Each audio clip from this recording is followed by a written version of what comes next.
When I was a kid, I lived in a pretty normal, semi-rural suburb of a major US city. When this started in 1997, I was 6. My brother was 3 and my half-sister was 18.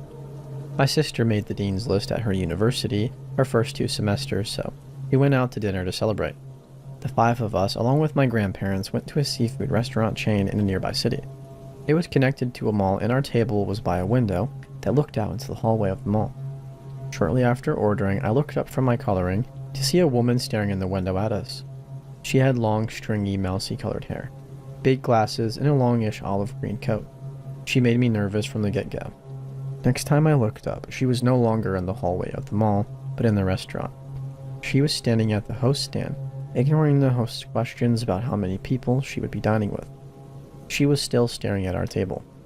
Eventually, she requested to be seated at the bar, where she could still see our table. I finally pointed out to my grandmother that somebody was staring at us. She pointed it out to the waiter, and he said that unfortunately there wasn't much that he could do unless she actually harassed us. So we finished our meal uneasily, all of us aware that this woman was staring. After dinner, we walked around the mall. The woman followed us into American Eagle, which at the time wasn't so teenager-oriented, and that could have been coincidental. But afterwards, she followed us into Limited Too, a clothing store for young girls. She didn't look at any of the clothing, just my mom, brother, sister, and me. My mom told an employee that the woman had been following us and she left the store. She sat on a bench outside and watched us while we purchased clothing for me. She followed us the rest of the evening, never going into the stores after us, just throughout the mall. My dad, who had been pretty nonchalant about the issue at the beginning, finally was getting creeped out and we left. A few weeks later, I saw the same woman in a car outside my summer daycare. I began to cry and told the aide that the woman had followed us around the mall. The aide went up to the woman and asked her to leave or she would call the cops. We had on occasion had other creeps watch the daycare's playground, and the cops had to be called. Then she came to our church. It was almost September at this point, with these events starting in June. She attended one service, sitting on the opposite side of the congregation area from where we were. There were 3 sections of pews, one straight out from the pulpit and stage, and 2 on the sides at a 45-degree angle from the stage. My family was on one side and she was on the other. We informed the pastor, and he targeted her in a very pastorly way, inviting her to new member classes, asking how she found out about the church, and what drew her to this church, etc. She apparently was fairly unresponsive and never showed up again. We didn't see her again for a few years, at least not in any way that was as obvious as it was in 1997. My sister swears she saw the woman on her university's campus a few times her sophomore year, 1997 to 1998. My mom and dad thought they saw her at a local music festival in the summer of 1999. I thought she was in a museum while on a school field trip in 1999. Started crying and was basically told I was imagining things by my teacher. In 2001, she showed up again. Every year, the Girl Scouts had a big slumber party at my elementary school. All of the Brownie and Junior troops had dinner, played games, had events, worked on badges, and had a big sleepover in the gym. The elementary school I went to had these gates that closed off sections of the school, I assume for security reasons. The offices, gym, cafeteria, and health room were all on one end of the L-shaped building. The rest of the school was closed off to us by a locked gate. I walked out of the gym and looked down the hallway into the locked part, and a few classrooms down there was a janitor. It wasn't just a random after-hours janitor though, it was the woman. I bursted into tears and ran and hid in the bathroom until my troop leader called my mom. She picked me up and took me home. On Monday morning, my mom inquired about the woman with the school. It turns out that she had been hired as an after-hours janitor by the district about a year prior. She had worked at a different school for about a year before transferring to my elementary school, a few weeks back before I saw her. My mom told the school about the incidents in the late 1990s, and the school seemed skeptical. I ended up getting cast in the school play for a few weeks later, and would be at school after hours, so same time as this woman. She was often at the gate, staring into the gym, watching our rehearsals. She must have started at 4 p.m. since she was never actually in the gym, only on the other side of the gate, and that's when they shut the gates. I told the director that the woman was watching, having realized that people thought the stalking aspect of this was a figment of my imagination. The director did tell the school they saw the woman on the security camera watching us, rather than doing her job, and fired her. They informed my mom that the woman was fired as well. Once again, it all stopped in any obvious ways. I was driving with my dad one day and saw her in a car in 2002. My brother saw her at the park that his Boy Scout troop had an event in once. My sister saw her at the restaurant she worked at in 2002, as well, and refused to serve her, getting a coworker to do so.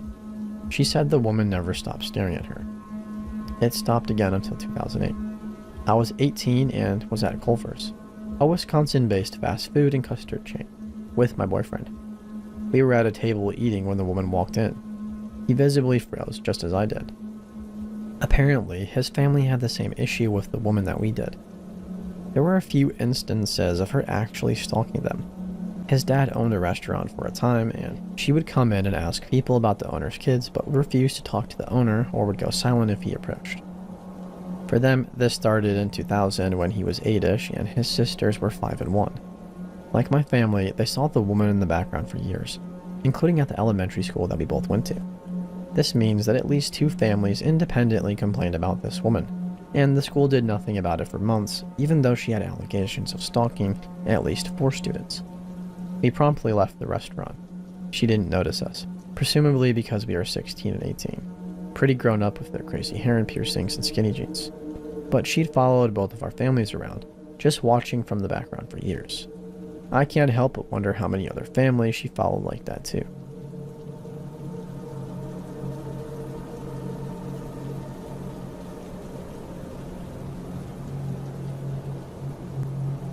I'll never know what this man's intentions were, but I am thankful I listened to my gut anyways, even if it took me a hot minute to smarten up. At the time that this happened, I didn't think much of it until looking back on it from the perspective of an adult more mature and wiser. Now, as I revisit the memory of this encounter, I am convinced something more sinister was at play, but I'll never know for sure. I was 17, and as teenagers tend to be, a lot less cautious than a young girl of my age ought to be in a new country completely foreign to her. I was on vacation with my family to escape the cold winter weather up north. My parents were very liberal about giving me the breathing room I desired, and I wasted no opportunity to use that to my advantage, as much as I was afforded. It was a family resort and nobody was all that concerned about anything happening. We all had our vacation blinders on, so to speak. Every night after the sun went down, I liked to wander off to the pool to swim and soak in the hot tub, while my parents stayed in their rooms. When you're basking in the lap of luxury at a high-end resort, you don't think about the potential for danger. In hindsight, I suppose this is why tourists are considered ideal targets for predatory activity. Being on vacation made me more sociable and, additionally, more trusting than I normally would be. I admit that the false security that came from being within the illusory security of this protected resort caused me to lower my guard substantially. The fact that I'd already been going to and from the pool area by myself every night, with no incident thus far, only heightened my cavalier nonchalance. While my parents gave me the breathing room to enjoy my independence, I was here to make friends and have a good time. I didn't care about much else. So, just like any other night during my stay, I was lounging in the hot tub, chattering amongst the guests, all of my worries completely forgotten for the moment. I was getting a lot of attention mainly because it was apparent that I was Canadian, and all the guests amongst me were apparently fascinated by this.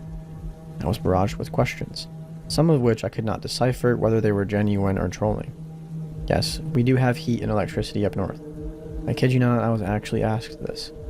Amongst this group of people, I was particularly invested in this conversation I was having with a much older man, who came off as nothing but warm and friendly. He had claimed he too was on vacation with his family, but they were nowhere to be seen. In fact, he, not including me of course, was the only one who seemed to not know anyone there. Everybody else was with their families. I figured that was normal enough. However, because I too was vacationing with my family, and they were nowhere in sight either. What strikes me as odd, however, is how he seemed to be engaging only me in conversation and ignoring everybody else. He was nearly 3 times my age. Doesn't help matters. As the night progressed, people began retreating to their rooms, leaving just me, this man and a few others. It was around this time that he shared with me what room he was staying at before asking, innocently, where I was staying. Foolishly told him, but only the sectional area. Although he had asked which room specifically, I had enough sense to not divulge that much. Things didn't take a particularly unsettling turn until I began to notice how eerily quiet things had become. There was still some people around, but it was just me and him in the hot tub now. Took this as my cue to start heading back. Bidding him goodbye, I got up to leave, but he instantly stopped me, insisted that he walk me back to my room, as it's not safe for a pretty little thing like me to be wandering around the resort by myself at this late hour of the night. Took this with concern akin to a protective uncle, but waved off the supposed hospitality, insisting I would be alright. He became more persistent, switching from concerned guardian to fear-mongerer.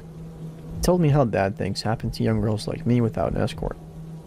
As he droned on about the dangers that might surely befall me as a young female on vacation, with no parents around to guard me, a small defenseless young girl, I felt the first wave of unease wash over me.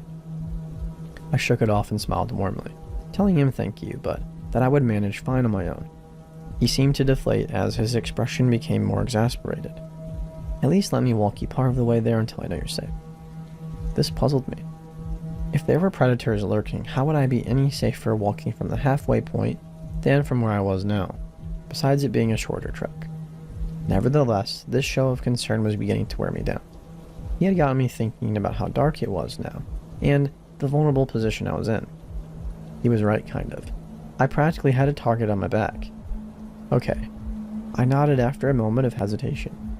I was young and naive and thought it to be an advantage to have somebody bigger and stronger walk with me.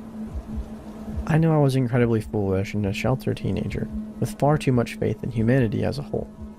Very unlike the cynical and distrustful woman I am now who always follows her gut. I also, as annoyingly typically as this sounds, did not want to be rude. Fortunately, I have since grown out of my people-pleasing complex and will not hesitate to say no when I feel weird at the first sign of a red flag, but I had yet to develop this quality then. I hesitantly relented. At the moment, my fear of coming off as rude to an adult overrode that of any subconscious or otherwise concern I had for my safety. His eyes lit up and he nodded approvingly. Good. Let's get going then. It's late and your parents will worry. I ignored the twisting in my gut and rose from the hot tub, shivering from the sudden exposure of the cold air. Suddenly feeling too exposed, I hastily fastened my towel around myself, padded towards the lockers. At this point, I was just determined to get back to safety and warmth of my hotel room. It was only as I was getting closer to leaving that I began to get this sinking feeling in my stomach that something about this whole night just wasn't right. My suspicions were further affirmed as I took note of my escort following me.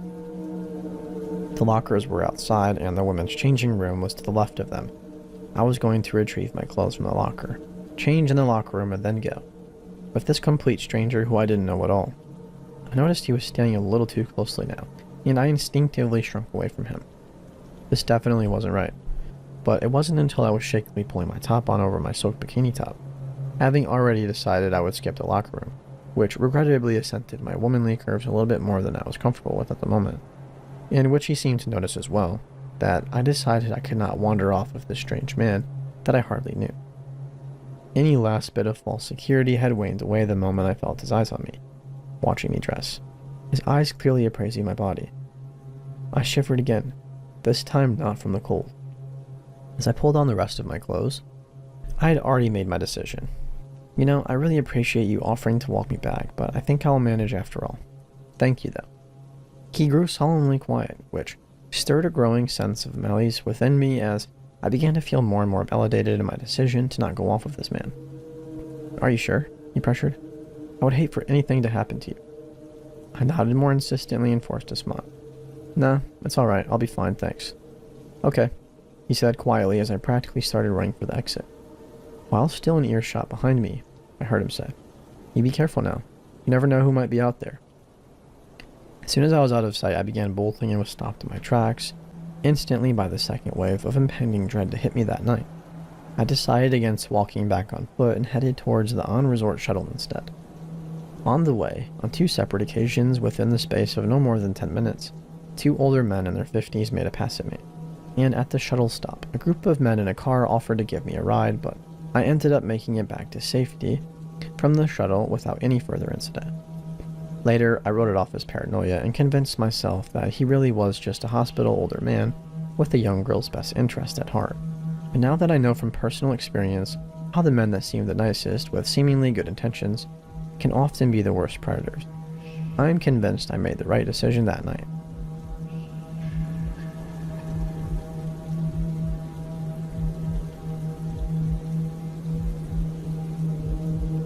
So this happened a few months ago. My best friend P and I had just gotten out of school. We decide to get ice cream after school, and before we know it, it's 6 p.m. We leave the ice cream shop, which happens to be right next to the liquor store. Small city. We notice this shady guy standing outside the store, and we try to brush it off, but there's just something not right about him. A woman leaves the liquor store, and she's dressed nicely in a dress and heels. She starts walking, and before we know it, the guy starts following her. My friend and I get concerned, so we decide to tail him a little bit to make sure he doesn't have any bad intentions. Things escalate when we realize that he's filming this woman and she has no idea. It's disgusting. He's following her and has his phone out, trying to get a better video of what's under her skirt. P and I look at each other and have a mutual understanding. We know we have to do something, so we take a deep breath and somehow manage to put ourselves between the woman and the man. We hear him curse, but we don't dare turn around. We are spread apart, making sure there's no way he can get her on film. Mind you, we're both 5'1", 17-year-old girls. Our hearts are racing, but we don't move away until the woman safely enters a restaurant, which is about 2 blocks away. She's in the restaurant, but this guy does not want to give up. He's waiting outside for her. He's lingering and even tries to peer inside through a window. P and I know we have to tell the woman what's going on, just in case he tries something. So we step inside this fancy restaurant and spot the woman on a date with her boyfriend. Tap her on the shoulder and I fill her in. She's shocked that he followed her for 2 blocks and that she had no idea. I let her know that he's waiting outside and give her his description, just in case he follows her anywhere else. She thanks us profusely and even gives us a hug. P and I leave the restaurant feeling relieved because we both know that we cannot live with ourselves if something were to happen to her.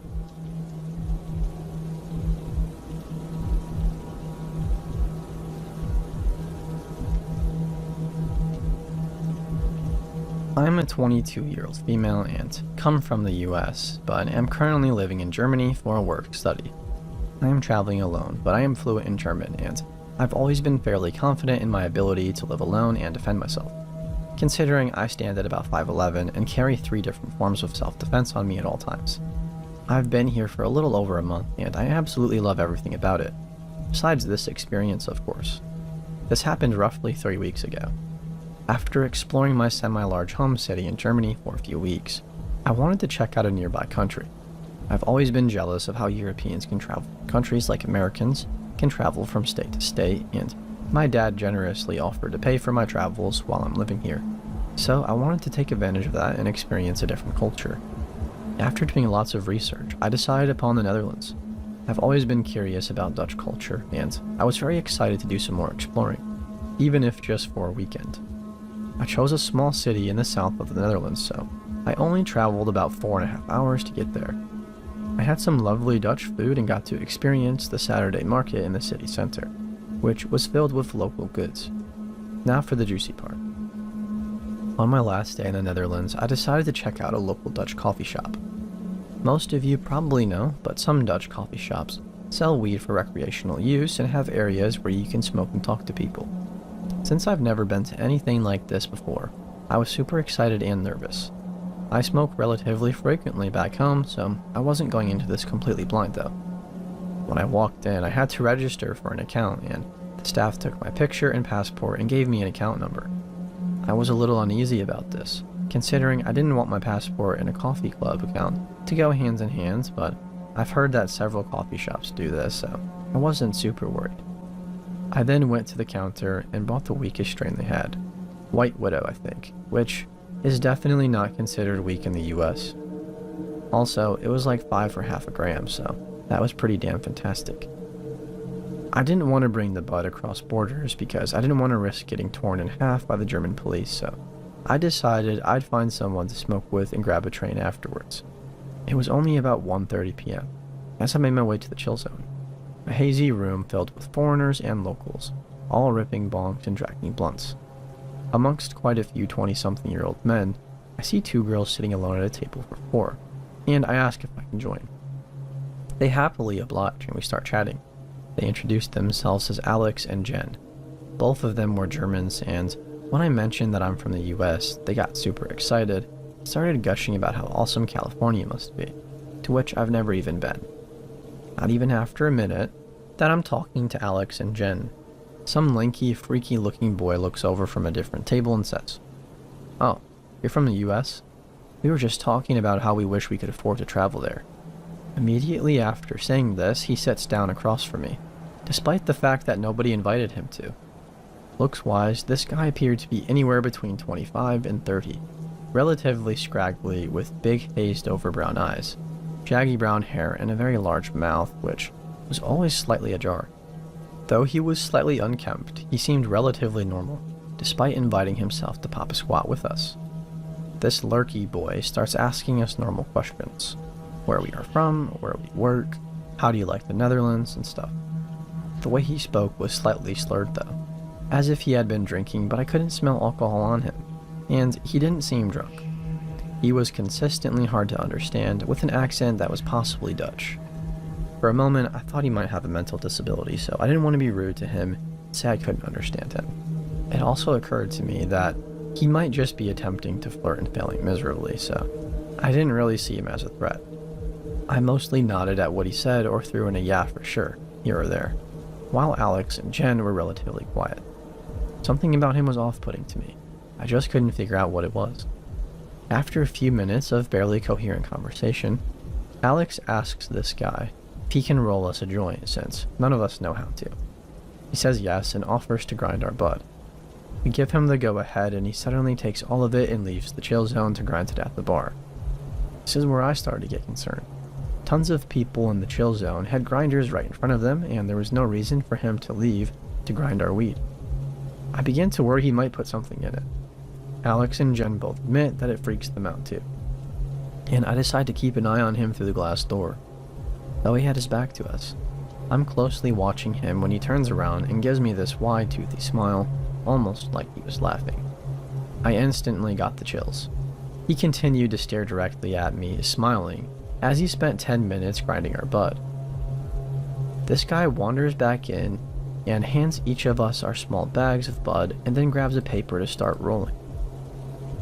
I am not shitting you when I say that he took 30 minutes to roll one loose, horrible joint. His hands were shaking the entire time, almost violently. I started to wonder if he was on something else. The joint immediately falls apart and he asks Alex, who was sitting directly next to him, to lick it and fix it.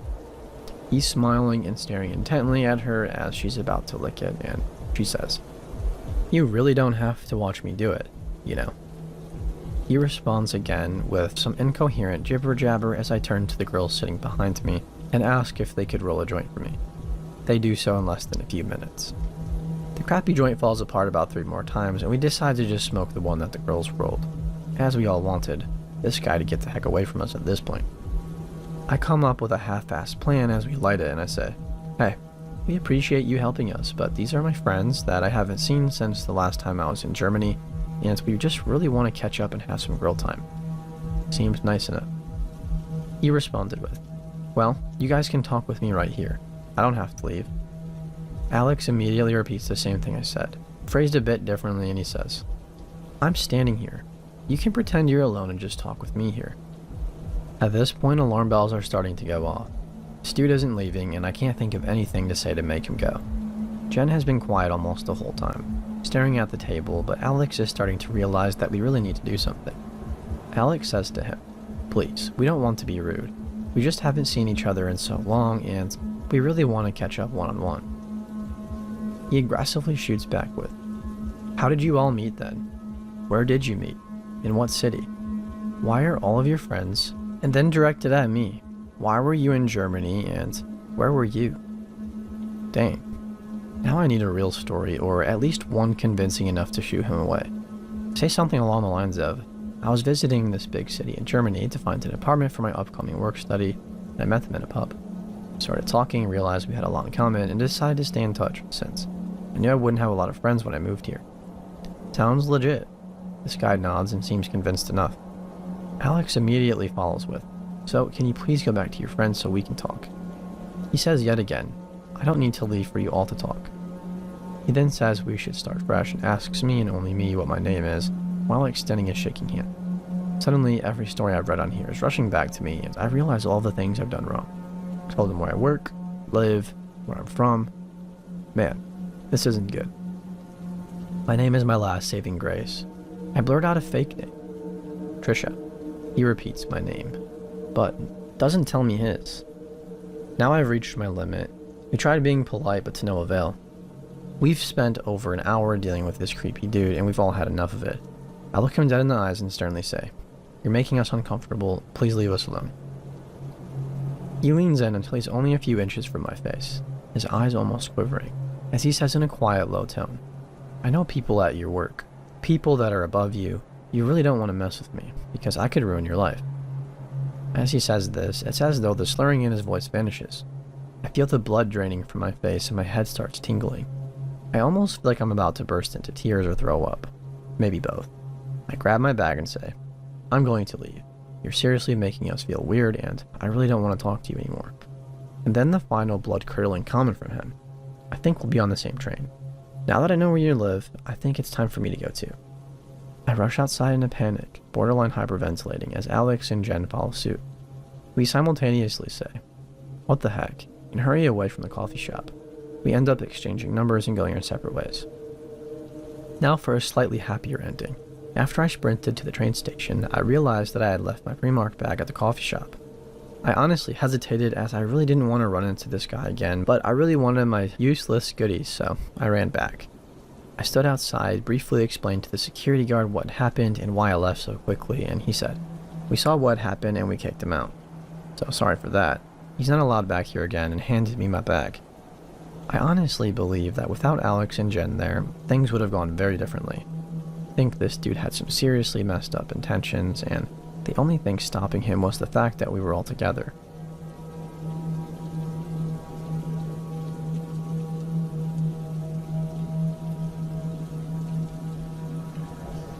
I came across this subreddit a few days ago and thought I'd share my experience.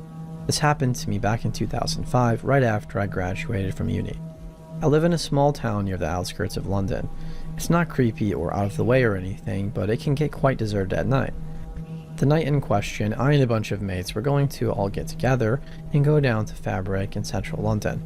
I was getting ready to leave the house when my girlfriend Sarah called with a bit of a problem, prompting me to tell my friends that they should go on without me, and I'll meet them there. I hopped on the bus and headed to hers. A few hours later, I'd helped her sort through her crisis and was thinking I'd better make a move on and head to the club. I asked if she wanted to come.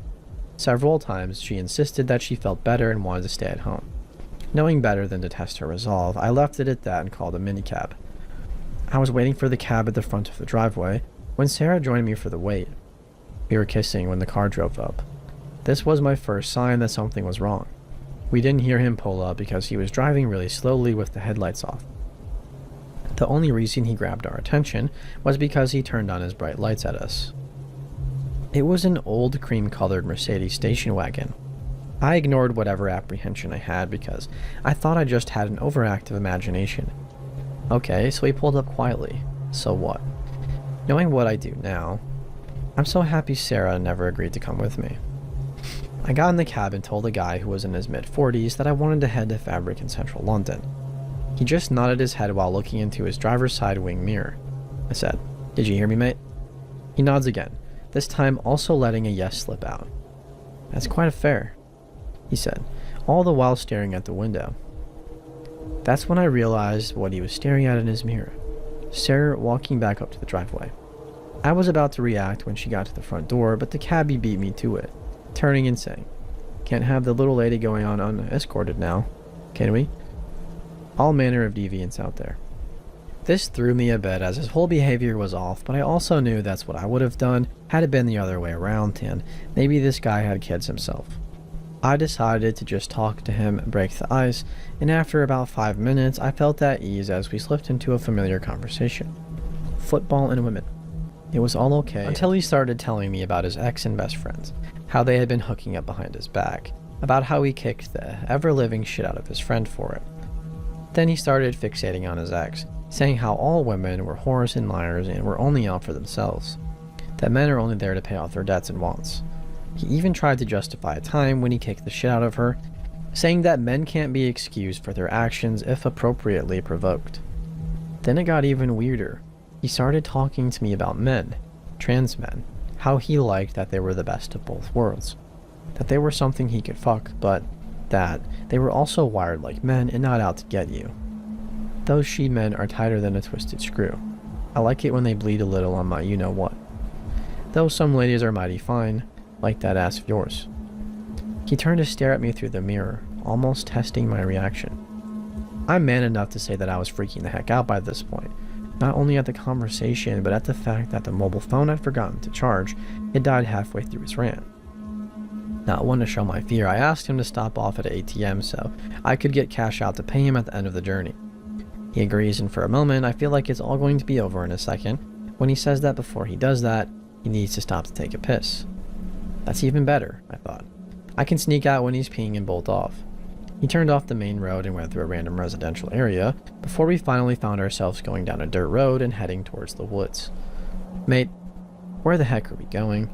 You can't take a pee anywhere. He replied, somewhere along the lines that it was safer in the woods. That's when I noticed it. This particular car had no unlock feature in the back, and a very quiet slow tug on the door handle revealed that the child lock was on. I was trapped. He stopped the car near the edge of the woods and turned and asked if I wanted to join him. I declined and said that I was in a hurry and asked him to hurry himself. This seemed to anger him and he slammed the door and vanished.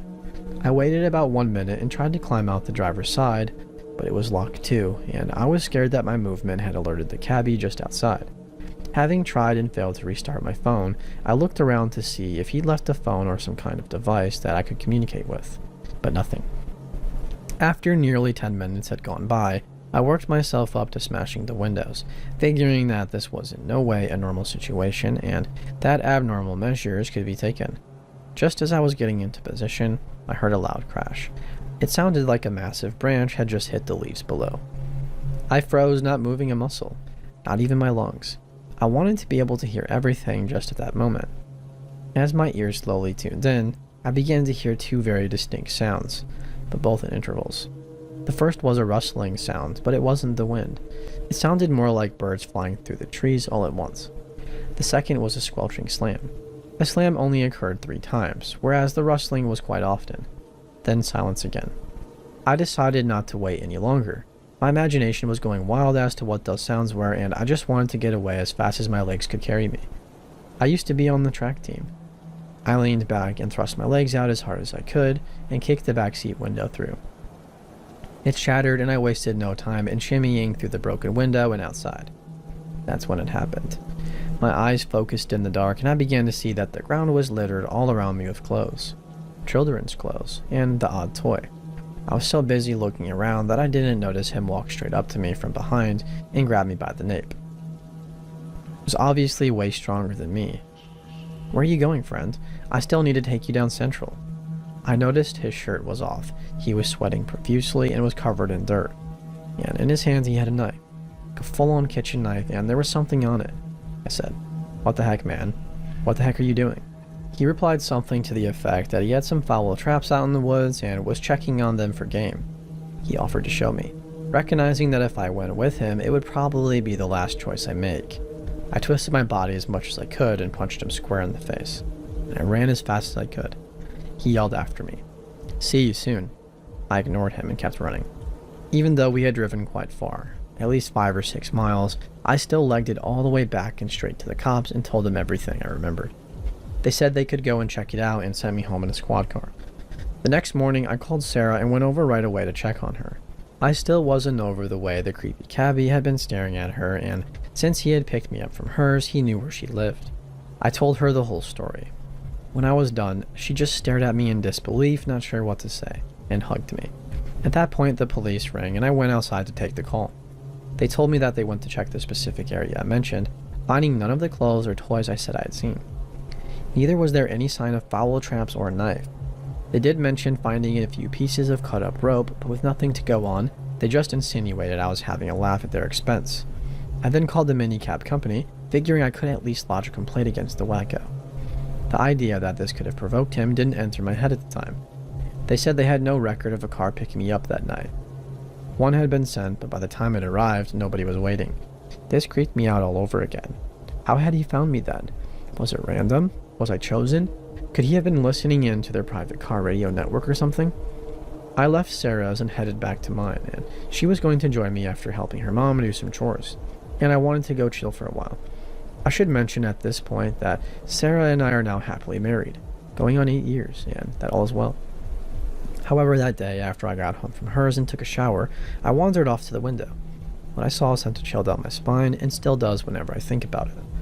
I saw it, that cream-colored Mercedes station wagon, and the crazy cabbie staring at me with such a cold, empty look on his face, until he slowly smiled and drove off. He told me I'd see him again. He wanted me to see him, wanted me to know that he could find me when he wanted. I still don't understand how he followed me or what his intentions were, and I have never told Sarah about this last incident. About a year later, I took out a loan and moved me and Sarah. We were engaged at that point, to another part of the country, and my parents followed soon after. Over the years, I've pondered what he was going to do, where he wanted to lead me, what the noises were, and how he had found me when he must have stopped to clean up the spot in the woods. But most of all, why he even picked me up that night. I suppose I should be happy it was me and not some other poor victim who might not have reacted as I did. But just in case, crazy cabbie, let's not meet.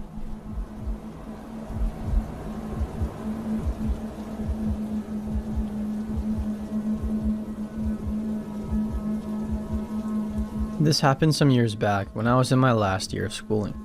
I was on a bus on the way to school when I happened to look up and met eyes with this guy.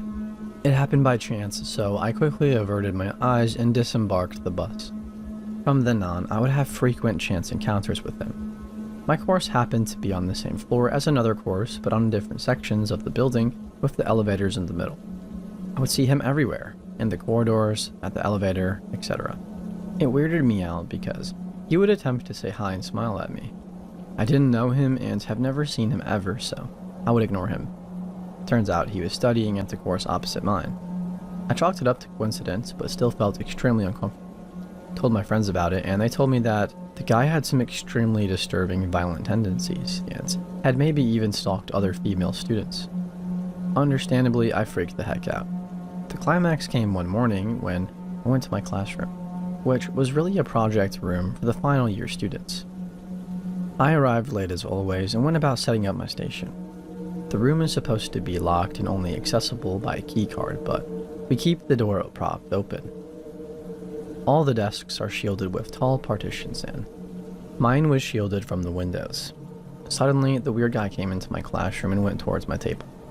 He didn't even belong in this section of the building. Also, how did he know exactly where I sat if my desk was shielded from view? He saw me and I saw him, and I hurriedly attempted to feign sleep in hopes of chasing him away. He approached my table with a shoebox in his hands and asked why I was on the table and if I wasn't feeling well. My friend awkwardly told him that we were working. My friends were in a corner watching a variety show and laughing, obviously not working. He said he had something to give me. I stayed silent and continued pretending to be asleep. This lasted until he awkwardly went away. Later on, as I related this to my friends from the other course, they told me that he was extremely protective about the box and was extremely threatening to people in his class. Went something along the lines of, "If you look, I'll kill you." Problem was, nobody expressed interest in the box and the threat was unprovoked, so they got curious and peeked into the box to find that it contained dead flowers. Why would he feel the need to pick dead flowers and gift them to me in a shoebox? I felt extremely unsafe and uncomfortable and insisted my friends accompany me everywhere until it felt safe enough. The strange guy also never appeared again.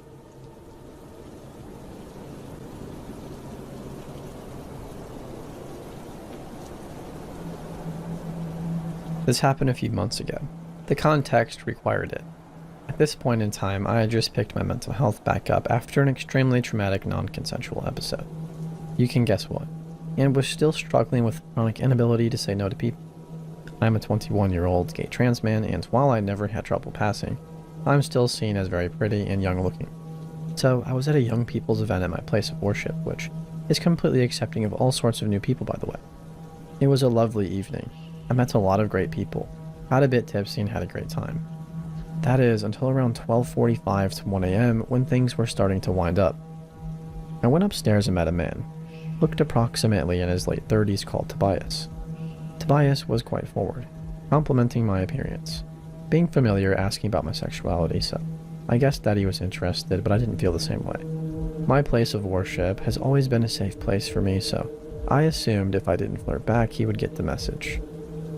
Shortly after, I went downstairs to put something in the bin and he followed me. When we were alone, he kissed me. I pulled away and told him, "Sorry, I'm not available." He said, "Don't worry, neither am I," and gestured to his wedding ring. I laughed it off, turned, and walked back upstairs. And as we walked, Tobias told me, "I can't believe I just did that. Nothing happened. That didn't just happen." I nodded and thought that was that. The evening was getting late. I decided to get home. I offered to walk a friend of mine to the station, and when she left to go to the bathroom, he asked where I was going. I said firmly, "I'm going to walk my friend to the station, and then I'm going home." She returned, and as we left, he decided to come along with us. I asked where he was headed. He said, "Oh, I'll go to the station for you." I reiterated that I was going straight home from that point. Along the way, my friend wanted to get another drink and hang out, and I agreed. We were chatting, and all seemed friendly. But I was becoming increasingly uncomfortable with Tobias's behavior. He was constantly complimenting me, telling me I was amazing, special, and not like anyone he'd ever met. And even kept touching me, putting his hands on my neck and down the back of my skirt, still trying to kiss me. FYI, this is a tactic called love bombing, I think, and it is a big ol' red flag. He commented on some hickeys I had. Who was that? Whoever it was. You think they're better than me? Really better than me? You let a boy do that to you? I told him that it was someone I had known for a long time and reminded him that I wasn't single. He had kissed me around 4 times up to this point, and when he did, I would pull away, try and put distance between us, move my head so he wouldn't, laugh awkwardly, and say, "We are in a shop. Please don't. I'm not what you're looking for. You don't know me," etc.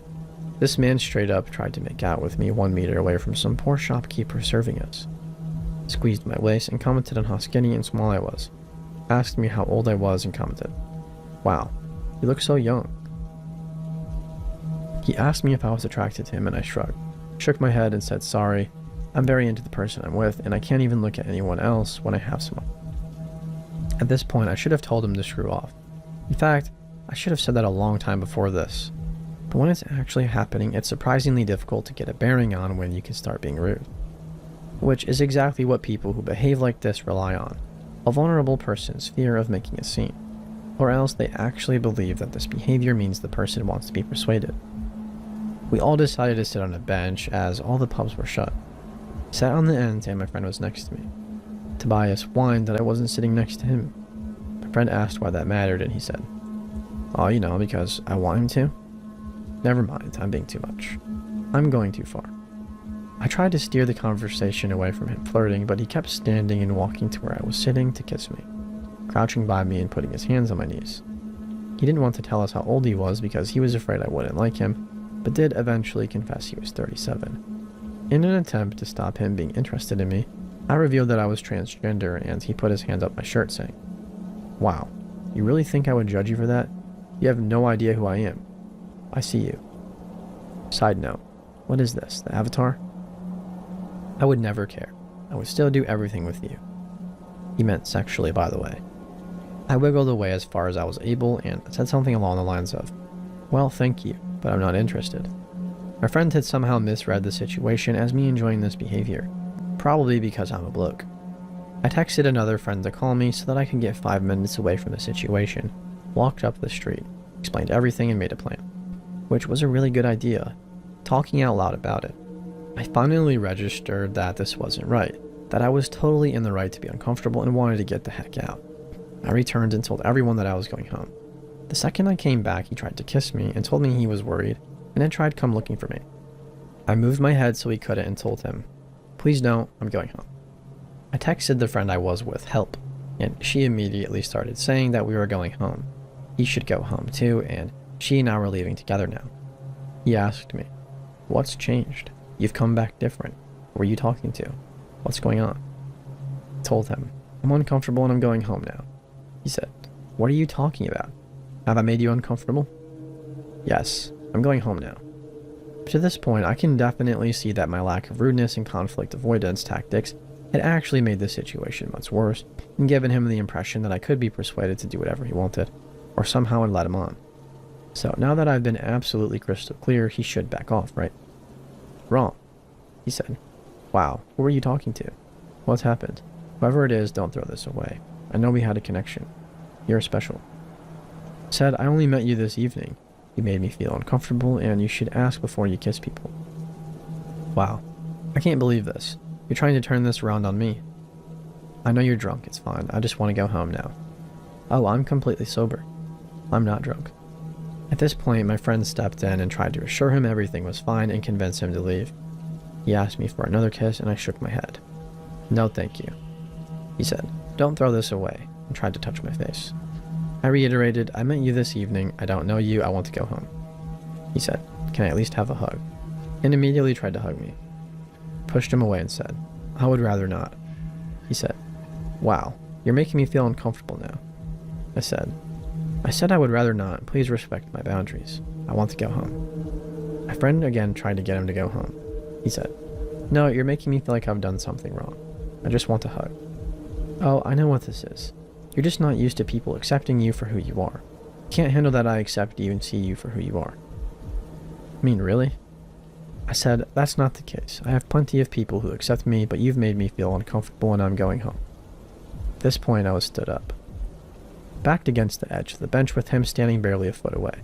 I had started shaking because I was feeling anxious, so I just walked away up the street. My friend stayed with him, convincing him to go home. He didn't follow us. I took her to the station and got myself into an Uber. The next day, I handed a report very similar to this to the security at my place of worship, and the dude was promptly barred from entry. I hope people can see the mechanisms of how this situation was set up and can find confidence to be more outspoken than I was, because by being polite, I made the situation worse. I know it's not my fault, but I'm very grateful that I'm not timid like I used to be, and now I'm able to absolutely be firm, and if need be, rude about setting my boundary. Therapy is a hell of a drug, and it's doing me wonders.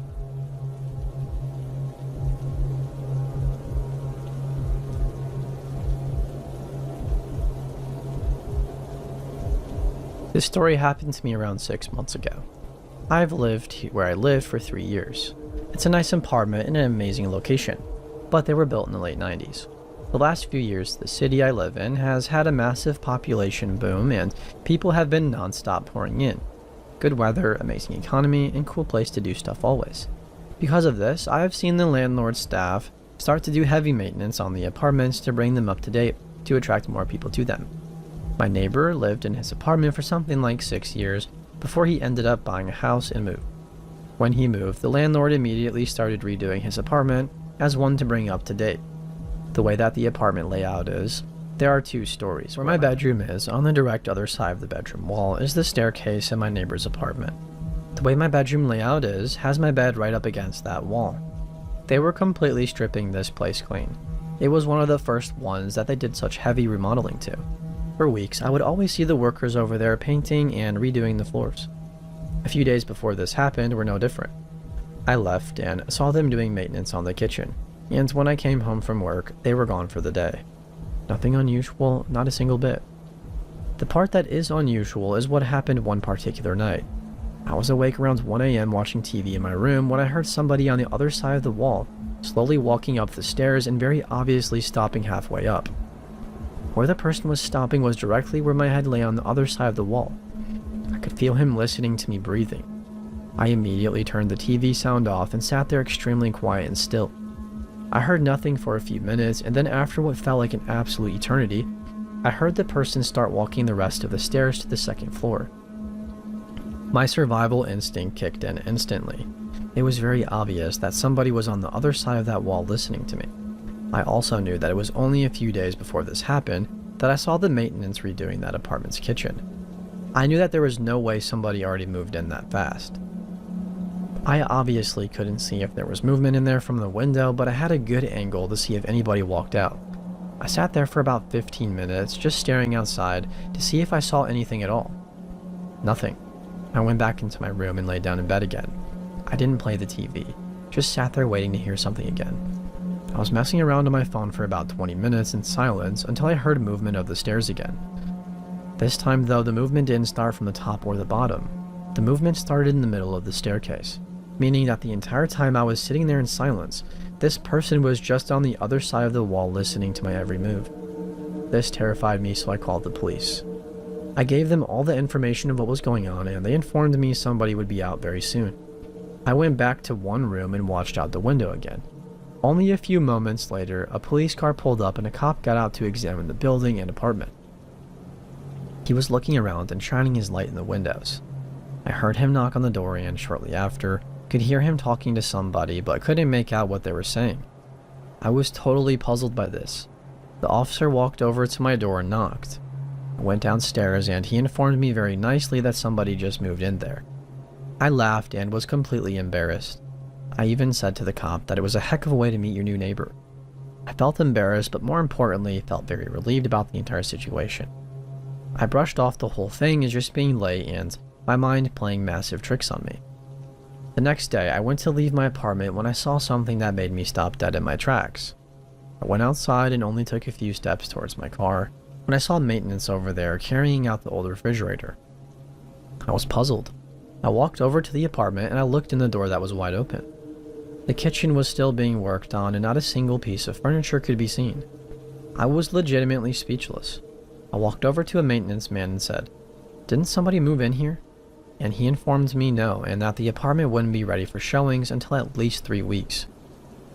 I ran back upstairs into my apartment and called my landlord. I asked her if somebody was staying there and she said absolutely not. I told her about what I experienced the night before and she was floored. She told me that they would change that apartment's locks immediately. She also suggested that I call the non-emergency line to the police department and inform them that nobody lives there. I did just that, and they asked me to come down to the station. I told them all the information in detail of what happened. They were able to quickly figure out what officer came out to check out the situation, so he could help identify the person who answered the door. The officer described the man in detail, and I confirmed that I have never seen him around the apartments before. There was a search around town for a few weeks, until the whole thing just sort of fizzled out, and I stopped hearing about it and started seeing fewer and fewer patrol cars randomly in the parking lot. After that night, I never heard anything in that apartment. Around a month later, an older couple moved in and they were very nice. When I saw the moving van pull up, I went to introduce myself to them, but to be completely honest, the only reason I went out there was to see if any of them matched the description of who the cops saw. Not even close. I'm certain that the person who was in that apartment got away with it. I had an extremely hard time sleeping the following weeks after that happened to me. I actually ended up moving my bed into the smaller second bedroom because it bothered me so much. I had zero idea what the intentions of this person were or what he was doing on that staircase, but it's easily one of the most chilling things that's ever happened to me. So, random man that's listening to me sleep, let's not meet again.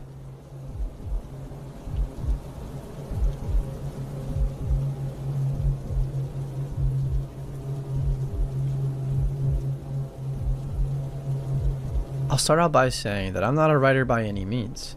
I suck at it, but I will try my best. For a bit of backstory, my mom was dating an abusive prick at this time. We'll call him Ian. Because of Ian and the crazy fights they had gotten into, we couldn't lock up my house at all. He had kicked in both the front and back door to the house, and they were never fixed. My mother and Ian were at the bar all day, every day. I told you this so you know why the house wasn't locked up and where my parents were when this happened. This incident occurred when I was around 12 years old and my little brother was around 10. I was a pretty smart girl at this age, and my brother was sick all the time, so he was very tiny and frail. My mother and Ian were at the bar as usual. When you opened my front door, it put you in the living room, and you could see the back door. There was a hallway to the right that led back into the bedrooms, and that is where my brother and I were. We were in his bedroom with the door closed, playing something on the PlayStation. It was around midnight or 1 a.m., and we were playing and having a good time when I heard a weird noise. My brother didn't hear it, and I didn't want to creep him out. I told him that I wanted to get a drink and told him to stay in the room and I would bring him something. To get to my kitchen, you would have to walk down the hallway in front of both the front and back doors because it was behind the living room. Kept hearing strange noises, so before I left out of my brother's room, I told him to get into the closet and work on our fort so that it would be ready when I was done getting our drinks and a snack. I raised my little brother for the most part and took care of him. I had a terrible feeling, a sense of dread. I could tell something wasn't right, and this was a way to get my brother to hide without scaring him. He frightened easily and had really bad asthma attacks, and at this time we had no inhaler or his breathing treatment machine for him. Good going, Ma. I knew if he started having an asthma attack on top of being scared, it wouldn't be pretty. Anyways, I left the back room and decided to see what was going on. because I was such a badass at 12 years old, but I had to protect my little brother. I started sneaking up the hallway as slowly and quietly as I could. I was terrified. I could feel that something was wrong. Before I made it to the end of the hallway, I heard a man. It sounded like he was growling. It was a deep, terrifying noise. Can't explain it, but the feeling that washed over me damn near made me puke. So I, of course, freeze. I have no one in this town. I don't know anyone, and my dad is living in a different state. My mom is at the bar drunk as heck. I was sitting there trying to gather the courage to see what was around the corner and going over my options when I heard my brother's door open. He sees me and the look on my face and freezes. I remember his eyes going so wide with fear because he must have heard the growl or whatever it was too. I motioned to him with my hands to go back in the room, and he does. I gathered the courage to peek around the corner, and what I saw still freaks me out to this day. It was horrifying. I saw a man probably around 6'6" and 300 pounds, sitting on my couch with a wicked grin on his face. That grin and the look in his eyes will forever be burned into my head. By some stupid luck, the man didn't see me. I so slowly snuck back to my brother's room. I slowly shut the door and started going over my options. My little brother was already, of course, horrified because of the growling noise this man was making. I'm so thankful that he wasn't the one who saw what was out there. I mustered my brave big sister face and calmly told him that there was a man that I didn't know on the couch and he needed to be very quiet, and I needed him to be brave and keep his breathing in check. My little brother adored me and looked up to me, so when I told him that I needed him to be brave, he tried his best. I told him not to move and he didn't. The first thing I tried was the window, but it wouldn't budge. It was completely stuck. I'm making myself stay calm for my brother's sake, but I know what's sitting out there. So since the window was stuck, I decided to start looking for a weapon. My older brother lived here, and I know he had swords somewhere. I don't remember where he was. As I'm looking for a weapon, I hear the man sing, "I know you're here." Man, my stomach knotted up. The hair on the back of my neck rose, and I instantly got a cold sweat. And then I hear it. My little brother had started wheezing. Asthma attack. I hugged him, reminded him about being brave, and told him to sit still and focus on his breathing. I started frantically trying to get my window open, but it was stuck. I looked around and started moving blankets when I found my older brother's cell phone that he always forgot. I remember thinking that I was lucky and felt a bit of relief. I immediately called the police and told them what was happening, hysterical at this point but still remaining quiet. The dispatcher told me to remain on the phone so she could hear what was happening when the man started banging on our bedroom door. It had been about 5 minutes into the phone call when this happened, and I could no longer remain calm. I lost it. I started screaming. I mean, like a blood-curdling scream. The kind that would send chills down your spine if you heard it. I forgot to mention that our bedroom had the only working lock, so the door was locked. He was trying to get in and banging on the door. His banging got louder and louder. He was screaming to let him in when it went completely silent. Then he did the creepiest, most terrifying thing ever. He started laughing. You know, I could just bust down this door in about 2 seconds, right, little girl? Tap, tap, tap. Now he's lightly knocking on the door and asking for me to open it. His demeanor completely changed. I then heard a scraping at the door. What I had imagined it was in my 12-year-old head was he was scraping the door with his really long fingernails or something. But that wasn't the case. Then I hear the police start screaming at him to get on the ground, put his hands up, etc. I heard him putting up a fight, followed by more yelling and eventually silence. After a few minutes, there was a knock on my door, but at this point I was too terrified to open it. I thought that this nightmare guy was still there, so being in my hysterical state, I started screaming, "No, no, no, please," over and over again. I couldn't stay brave for my little brother anymore. I was on the floor holding him this whole time and convinced that we were going to die. Eventually I calmed myself a bit, and this time a female officer was at the door, so I opened it. There were about 5 cops standing in the hallway listening to me being hysterical. I refused to let go of my brother at this point, but we both ran to this female officer and just collapsed. We had been so scared.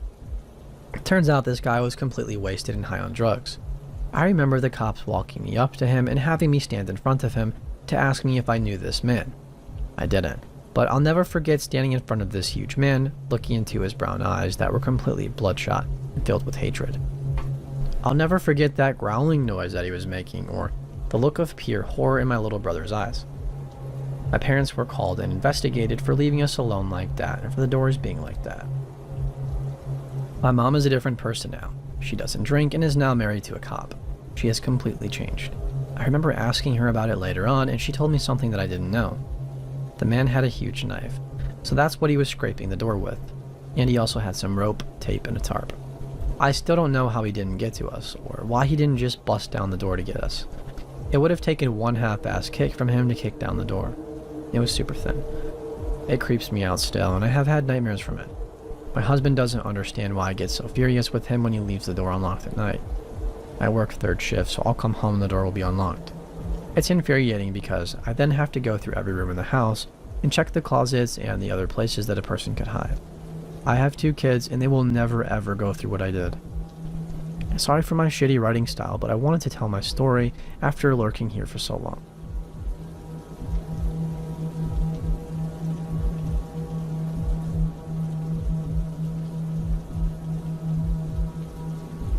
Back in my younger days, when I was still living with roommates, I had what turned out to be the most obvious of dangerous encounters. I was looking to move and I was about to leave to see a place in the perfect location with a good price, and 2 seemingly professional male roomies. At the last minute, my boyfriend suggested that he goes along because the place is nearby and they'll have to meet him at some point anyways. We get there and I introduce myself, and the one roommate seems a little taken aback at the fact that I had somebody with me. I suppose it could be seen as unusual to bring your boyfriend, but I figured, oh well, the damage has already been done. If they don't allow me to be their roommate simply because he's with me, I can't do anything about it now. Let's just see the place. The apartment is huge. We're both suitably impressed until we turn the corner of the living room and we see it. The 2 cameras set up with a light pointed at the couch. There's a guy sitting on the couch who is introduced as the other roommate.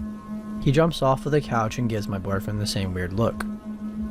I now realize the look they were giving was disappointment. I shoot my boyfriend a very quick look of understanding, but we silently decide to continue with the tour so as to not escalate the situation. I casually joke that it's nice to have a camera so I can videotape myself for my auditions. They both laugh much too hard and say, yeah, that's what we were doing. He brings us over to my room and it's literally a broom closet. You wouldn't even be able to fit a single-sized bed in there. It's now patently obvious that there was never a room for rent in the first place. I take this opportunity to get out there by saying, "Oh, that's too bad. I have a queen bed and I won't be able to fit." "Okay, well, thanks for your time." We get out to the street and walk around the corner without saying a word. When we finally look at each other, it's in this stunned silence. He just hugged me really tight and we went for a walk in the park.